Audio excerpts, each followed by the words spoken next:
अखण्डमण्डलाकारं व्याप्तं येन चराचरं तत्पदं दर्शितं येन तस्मै श्रीगुरवे नमः। तस्मै श्रीगुरवे नमः। तस्मै श्रीगुरवे नमः। प्रिय विद्यार्थियों, आज हम पुनः मनुस्मृति के विषय में अध्ययन करेंगे।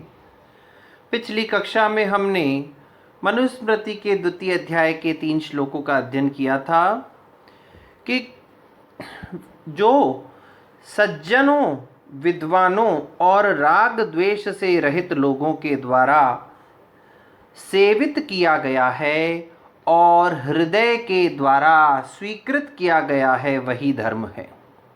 फिर हमने पढ़ा, इस संसार में कामना से किया गया कार्य श्रेष्ठ नहीं है और बिना कामना के कोई कार्य होता भी नहीं है, क्योंकि जितने भी वैदिक कर्म और अनुष्ठान हैं वे भी सब कामना के ही परिणाम स्वरूप होते हैं। फिर हमने देखा, संकल्प मूलः कामः, संकल्प के मूल में कामना होती है और यज्ञाः संकल्प संभवाः, सभी श्रेष्ठ कर्म संकल्प से ही संभव होते हैं। व्रतानि यम धर्माश्च, जो व्रत हैं, यम धर्म हैं, ये सब भी संकल्प से ही उत्पन्न होते हैं। अब हम आगे अध्ययन करेंगे।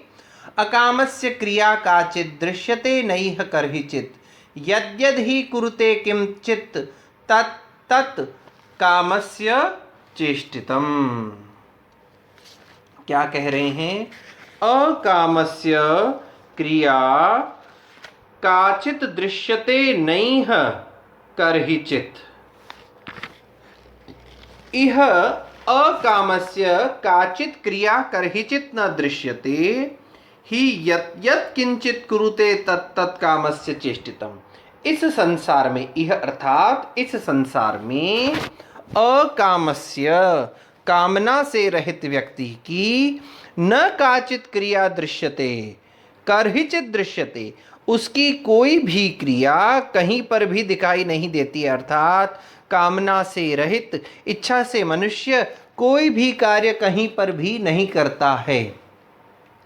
ही यत् यत् किंचित कुरुते तत्तत् कामस्य चेष्टितम्, और वह मनुष्य जो कुछ भी इस संसार में करता है वह सब कामना के द्वारा ही प्रेरित होता है, कामना के द्वारा ही चेष्टित होता है।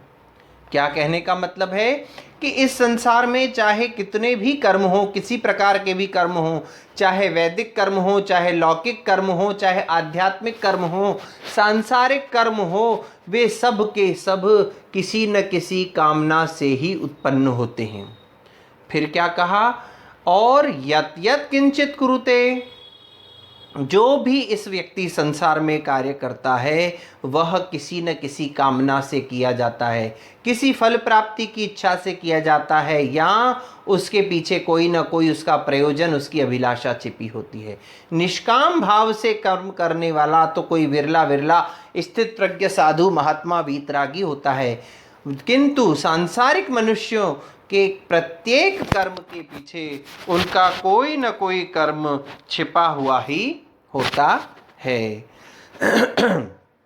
अगला श्लोक देखें हम। तेषु सम्यक वर्तमानो गच्छति अमरलोकताम, यथा संकल्पितांश्चैह सर्वान् कामान् समश्नुते।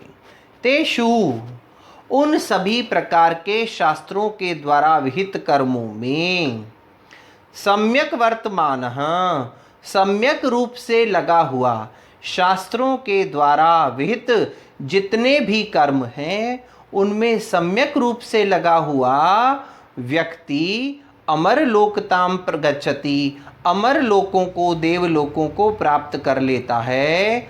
और इह यथा संकल्पितान सर्वान कामान च समश्नुते, और इस संसार में यथा संकल्पितान, संपूर्ण संकल्प की गई कामनाओं को, जितनी भी उसने कामनाओं का अब अपने मन में चिंतन किया है, उन सभी कामनाओं के विषय में वह सब कुछ उन कामनाओं की प्राप्ति कर लेता है।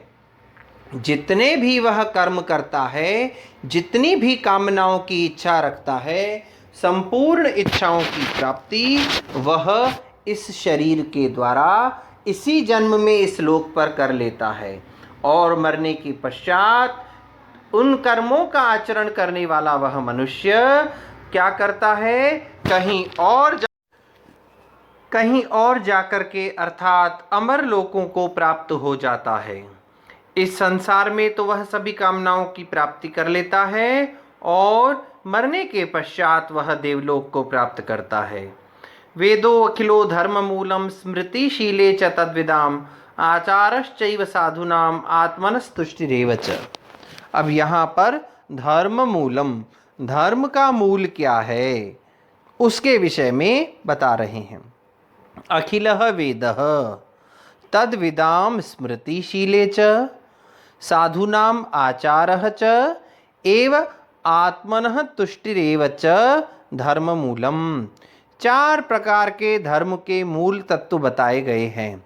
सबसे पहले क्या कहा गया, वेदो अखिलो, अर्थात संपूर्ण वेद, जितने भी वेद हैं, यानी वेद, वेद के लिए परिभाषा आती है मंत्र ब्राह्मणयो वेद नामधेयम, अर्थात वेदों से तात्पर्य केवल 4 मूल ऋग्वेद, यजुर्वेद, सामवेद, अथर्ववेद संहिताएं नहीं हैं, अपितु इसके पश्चात आने वाले ब्राह्मण ग्रंथ, आरण्यक, उपनिषद, 6 वेदांग और उपवेद, इन सब की गणना वेदों में की गई है।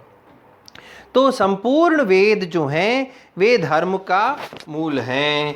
और स्मृतिशीले च तद्विदाम, और उन वेदों को जानने वालों की स्मृतियाँ, उन वेद शास्त्रों का ध्यान करने वालों की, अध्ययन करने वालों के द्वारा फिर जो रची गई स्मृतियाँ अर्थात धर्मशास्त्र हैं, वे भी वेद का मूल है, धर्म का मूल है। फिर क्या कहा, साधुनाम आचारः, सज्जन व्यक्तियों का आचरण भी धर्म का मूल है। फिर कहते हैं आत्मनः तुष्टि, अपने मन की संतुष्टि भी धर्म का प्रमाण है, संतोष। क्या 4 प्रमाण क्या कहे, धर्म के 4 मूल क्या हैं, संपूर्ण वेद, तद्विदाम स्मृतिशीले, और वेद शास्त्रों को जानने वाले महापुरुषों के द्वारा रची गई स्मृतियां अर्थात धर्मशास्त्र। फिर क्या कहा, स्मृतिशीले, और उनका शील अर्थात उन वेद वेत्ताओं की मन की स्वाभाविक प्रवृत्तियां, उनका शील, उनका आचरण और सज्जनों का आचरण, और उसके पश्चात मन की संतुष्टि, अपने आत्मा की संतुष्टि भी धर्म का मूल माना गया है। यह कश्चित् कस्यचित् धर्मो मनुना परिकीर्तितः सह सर्वो अभिहितो वेदे सर्वज्ञानमयो हि स। यह कश्चित् कस्यचित् धर्मः, यह मनुना कस्यचित् धर्मः परिकीर्तितः, मनु ने इस ग्रंथ में या जब कभी भी कस्यचित् किसी का भी, और कश्चित् जो कोई भी, जिसके लिए जो कोई भी धर्म बताया है, सह सर्वः वेदे अभिहित, वह सब कुछ वेद में कहा गया है। कहने का तात्पर्य, मनु ने जिस भी धर्म के लिए, जिस भी वर्ण के लिए, आश्रम के लिए, व्यक्ति के लिए, अमीर के लिए, गरीब के लिए, समाज के लिए, परिवार के लिए, अर्थात जिस किसी के लिए भी जो कोई भी धर्म बताया है, यहाँ धर्म से तात्पर्य पंथ नहीं है, कर्तव्य कर्म बताया है, आचरण करने योग्य जो विषय है वह बताया है, वह सब कुछ वेद में कहा गया है। सर्व ज्ञानमयो ही स, क्योंकि संपूर्ण वेद जो हैं समस्त ज्ञान से युक्त माने गए हैं, सभी ज्ञान से युक्त हैं। अर्थात महर्षि मनु ने जिस किसी के लिए भी जो कुछ भी धर्म बताया है, वह सब कुछ वेदों में कहा गया है। वेदों से भिन्न किसी भी विषय पर उन्होंने चर्चा नहीं की है। अर्थात उन्होंने जो भी नियम, कायदे, कानून, आचरण के नियम, वर्णाश्रम, धर्म इत्यादि जो कुछ भी मनु ने कहा है, जिस किसी के लिए भी कहा है, जिस वर्ण के लिए, जिस आश्रम के लिए जो नियम बनाए हैं, वह मनु ने अपने मन से या किसी और के कहने पर नहीं बनाए हैं। वह सब कुछ वेदों में कहा गया है। और वेदों से लेने का तात्पर्य इसीलिए क्योंकि संपूर्ण ज्ञान से युक्त समस्त ज्ञान राशि वेदों में ही विद्यमान है। अब इसके पश्चात मनु ने आगे क्या उपदेश दिया है, उसके विषय में हम चर्चा अगली कक्षा में करेंगे। तब तक के लिए